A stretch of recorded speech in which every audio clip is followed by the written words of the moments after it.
I accidentally intentionally broke my stepdaughter's nose, and now life with my wife and stepdaughter might never be the same. Posted by you/prankuser2046. I know the title sounds bad, but please read and throw it away afterward, plus fake names. I, 38M, married Judd, 44F, a few years ago and acquired a stepdaughter, Abby, 14F, as a result. I started dating Judd when Abby was 8, met her when she was 9, and married Judd when she was 10. I'd say our relationship is okay, she doesn't act bratty toward me and respects me enough as her mom's husband. However, there is one glaring issue, her pranking nature. Abby loves to pull pranks. Some examples include hiding my car keys in a box with what looked like 100 dubs. I found them quickly because she failed to notice my keys had duct tape on them. Another time, she hid in the fridge, something I still find very weird, to scare the first person who opened it. Well, last Wednesday, I arrived home, and it seemed I was the only one there. Only my shoes were at the doorstep, and I even called out Judd's and Abby's names with no answer. This is somewhat normal, as Judd sometimes works late and Abby stays at school for extracurriculars. So, I played around with my dog, a German Shepherd and Husky mix, for anyone who might ask, for a bit and then decided to relieve myself. When I got to the bathroom, I noticed that the window cabinet was open. I thought nothing of it at first and unzipped my pants, but then I saw a shadow behind the shower curtain. I thought the worst and immediately punched the figure behind the curtain.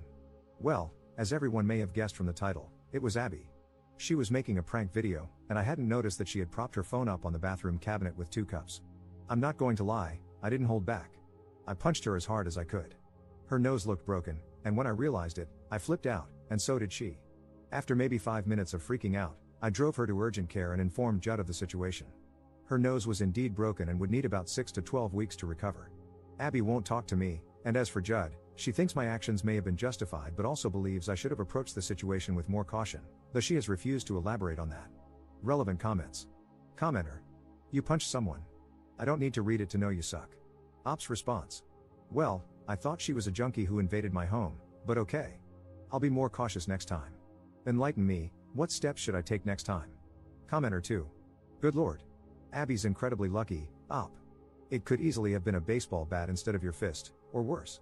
And if she pulls this kind of crap elsewhere, and since she loves to pull pranks, I assume she does, God only knows what could happen to her. I'm looking forward to Judd's enlightenment on what you should have done after calling out and confirming the house was empty, only to find someone hiding inside. From Judd's response to the incident, I suspect she enables Abby's pranking hobby and probably finds it cute and creative. It's not. Commenter 3. Op, it may be worth showing your wife this thread. She needs to understand exactly how dangerous your stepdaughter's pranks are becoming. Update 11 days later. Well, this blew up big time. Let's address a few things. Abby's pranking nature isn't just focused on me, she has pulled pranks on her friends, the neighbors, and at school. The school has called Judd several times about this, as they have resulted in mild vandalism. The refrigerator prank, she was 11 when that happened, not a grown teenager. It was a brand new and very large fridge that my uncle bought and showed off to everyone. She climbed in until he opened it again. Judd yelled at her, saying that she could have suffocated in there, and took her outside to scold her for a few hours. The video doesn't show the toilet at all, just the shower curtain. However, the issue still remains that this was a massive invasion of privacy. The video has been deleted, and Abby has admitted it was purely her fault. Now, the update. It's been a chaotic week.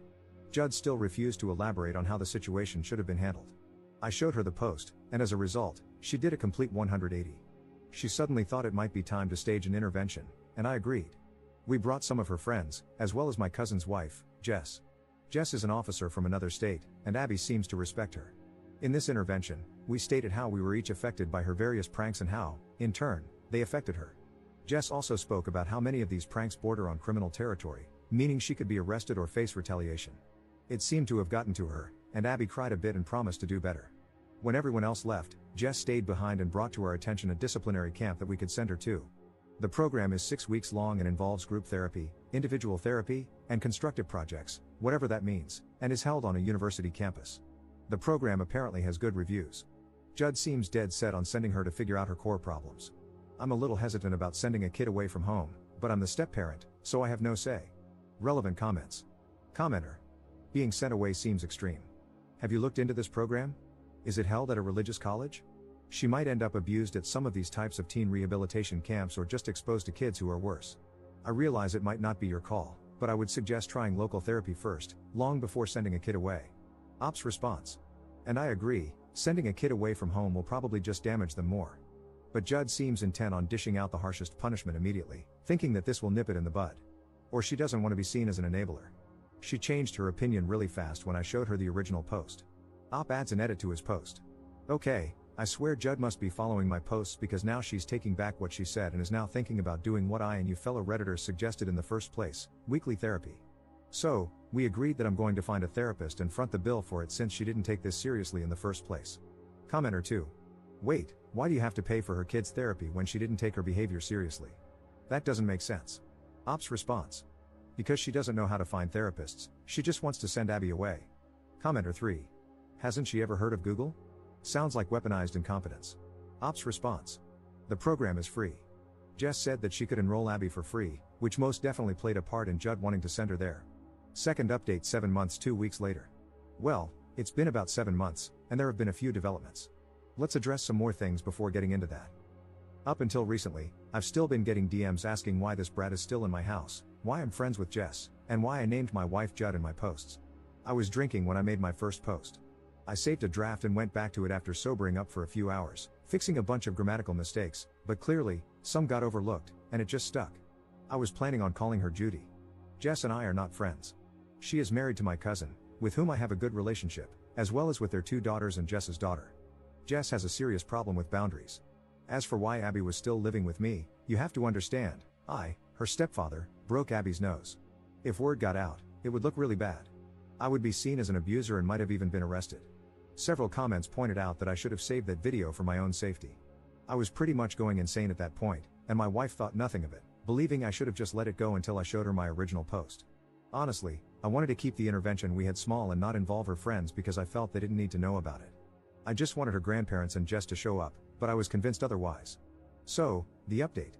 We decided to send Abby to weekly therapy. We agreed that I would find and pay for it, and if it worked, my wife would reimburse me. It did work. Abby improved a lot, and she realized how much damage she had done and is working to improve things. She even started doing volunteer work, which I didn't think she would do. She has apologized profusely, realizing how disgusting her prank was. She also deleted her TikTok account, claiming that's where she got all the ideas from. We decided to get her a new smartphone for her birthday 3 months ago as a reward for the improvements she made. We had taken away all smart devices as punishment. I don't think I mentioned that before. As for me and my wife, I gave her an ultimatum. Since therapy worked for Abby, it was time for us to go to couples therapy, or we would separate. We had been having problems even before this whole incident, and now it kind of had to be forced. For the past 2 years, we've been living more like roommates, and her enabling behavior was finally causing things to fall apart. She reluctantly agreed. It ended up being short-lived. During our sessions, she talked about how I blow things out of proportion and that I went too far by posting the incident online. She revealed that she had been following my posts, which is why she changed her mind about the camp. Our therapist then asked us both if we loved each other. I was honest and said yes, but it was becoming difficult. My wife, on the other hand, said she was in love with the idea of me. I needed a minute to process if I had heard that right, and she went on about how I was apparently a catch. I was younger than her, had a stable job, and owned a house, and she thought my loyalty was a bonus. I don't know why, but I asked her if she had cheated on me, and she said no. But it didn't matter, she had just revealed that she settled for me. I filed for divorce 2 months ago. We had a prenup, so things are going smoothly, aside from her erroneously claiming some jewelry as hers. But my lawyer believes it should be finalized within 1 to 2 months. So, my soon-to-be ex-wife has moved out along with Abby. My dog misses them, she just sits by the door, waiting for hours for them to come back. My soon-to-be ex-wife is not happy about how things have progressed. She's been calling me a spineless bastard who couldn't just tolerate how things were and has been telling that to anyone who will listen. But behind closed doors, she's been blaming Abby for the divorce, claiming it was her behavior that caused it. I know this because she has been calling and texting me semi-regularly. Abby is living with her grandparents now because apparently, her mother can't deal with her. I actually like my in-laws, they're really good people. They've apologized for their daughter's actions and even offered to reimburse me for Abby's therapy sessions. They told me they were going to take care of Abby because it seems her mother has finally lost it. I spoke with Abby and assured her that this wasn't her fault. Chances are, we were going to divorce regardless. She then told me that she didn't want me to leave and that I was the closest thing to a father she ever had. This surprised me. I never really saw myself as a parental figure for Abby, I only did the bare minimum. Outside of that, I just paid for school events, supplies, and would carve out some time for her, but I left it up to her if she wanted to spend time with me. I told her that maybe when she turns 18, we can pick up where we left off, but until then, I don't think we can see each other. Her mother would definitely try to keep her away from me, and honestly, I need some time away from Abby as well.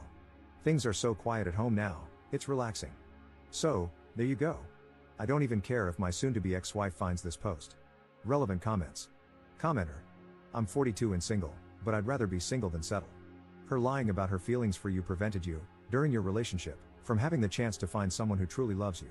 It's the same with people who cheat, they're just keeping their victim from finding something better. Ops response. Therapy has been a godsend for me these past 2 months and has helped me process some of this stuff. Call it naivety, but maybe I was ignoring the red flags because my last serious relationship was when I was 25, and I did miss that time of my life. Commenter 2. I figured this was where this was headed. Good for you. You deserve better, Op. And congrats on being smart enough to get a prenup. Op's response. You know, when I brought up the prenup, she was hesitant and it took about 4 months to get her to sign it. I guess that alone should have screamed problems. Commenter 2. The whole if you love me, you will risk half your material possessions and money on the off chance that I am telling you the truth that I love you doesn't fly anymore. Anyone, man or woman, who gets married without a prenup is an idiot. You, sir, are not an idiot, but there are still lots of them out there. Commenter 3. That honestly sounds like you were leaving a massive crap show. One thing is the whole Abby craziness, but it makes sense. She's so unadjusted with a mom who thinks the idea of a person is enough. In general, I've heard a lot of my female friends say they're settling with their partners. I am a woman myself, and I've always found it strange that some women tend to see themselves as the better one in the relationship rather than as equals. It's a weird thing. But at least you're free now. Hopefully, there's someone out there who will love you for who you are, not just the idea of you. Congrats on getting out. And the prenup was at least a clever move. Remember to do that next time you decide to marry someone. You never really know which ones will turn back crap. Some of them are good at hiding it, sadly speaking from experience. Op's response. I don't think I will ever marry anyone again.